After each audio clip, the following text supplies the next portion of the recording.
en 2006 comme en 2011, à l'Est, au centre, à l'Ouest, au Nord, tout comme au Sud de notre pays, dans leur écrasante majorité, nos compatriotes continuent d'avoir faim et peine à vivre décemment puisque privés d'emploi. Ils endurent toujours des maladies de toutes sortes, tout simplement parce qu'ils vivent dans un pays qui ne dispose pas d'un système de prise en charge de la santé de ses citoyens. Par ailleurs, hier comme aujourd'hui, la majorité des Congolais n'a accès ni à l'eau potable, ni à l'électricité,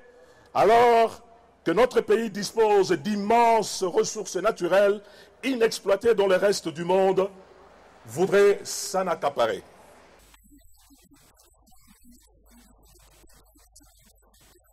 En tant que républicain, et pour l'opposant que je suis, je me dois de reconnaître qu'au tableau du pouvoir sortant figurent quelques réalisations qui méritent d'être saluées. En effet, en matière sécuritaire, l'on se rappelle qu'il y a 5 ans, il y a à peine 5 ans, les Kunda, les Mutebussi, Tanganda, les miliciens de FDLR et autres hors-la-loi sévissaient encore impunément dans la partie orientale de notre pays contre nos populations totalement abandonnées à elles-mêmes. Aujourd'hui, on peut reconnaître que le niveau de violence, de tuerie, de viol et de pillage des ressources naturelles a considérablement baissé dans cette partie du pays. Dans la capitale, où nous nous trouvons, des travaux de réhabilitation de certains axes routiers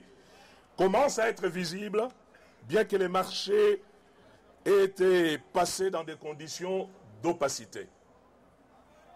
Il convient également de signaler que l'épineuse question de la dette extérieure a été résolue en atteignant le point d'achèvement de l'initiative PPTE.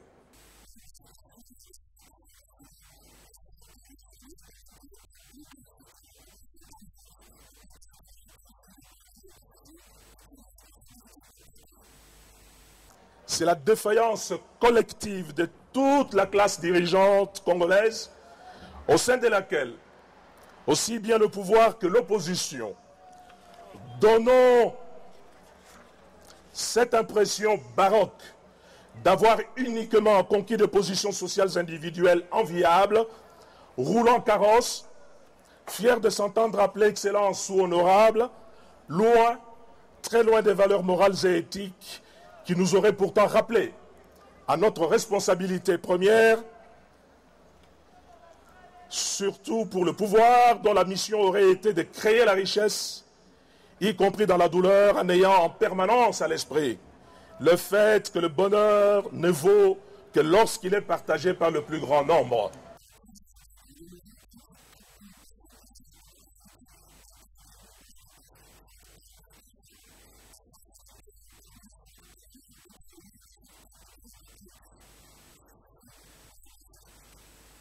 D'emblée,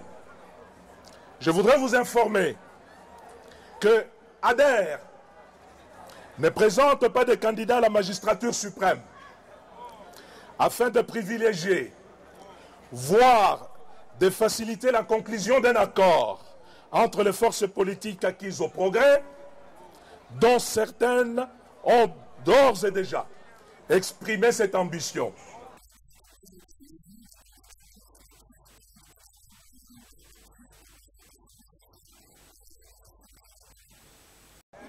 Dès lors, il nous paraît clairement que, de même qu'il y a 2 tours, que lorsqu'il y a 2 tours, tout le monde négocie avec tout le monde d'utile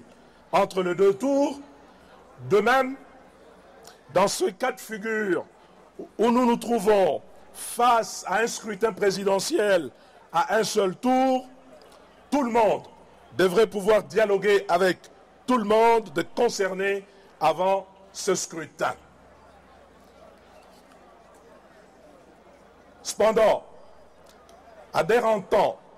s'impliquer fortement dans ce pourparlers nécessaire, tout en présentant des candidats aux élections législatives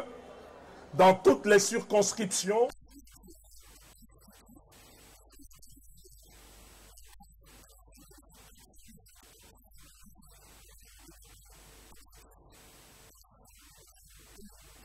Adhère? Oui, j'adhère.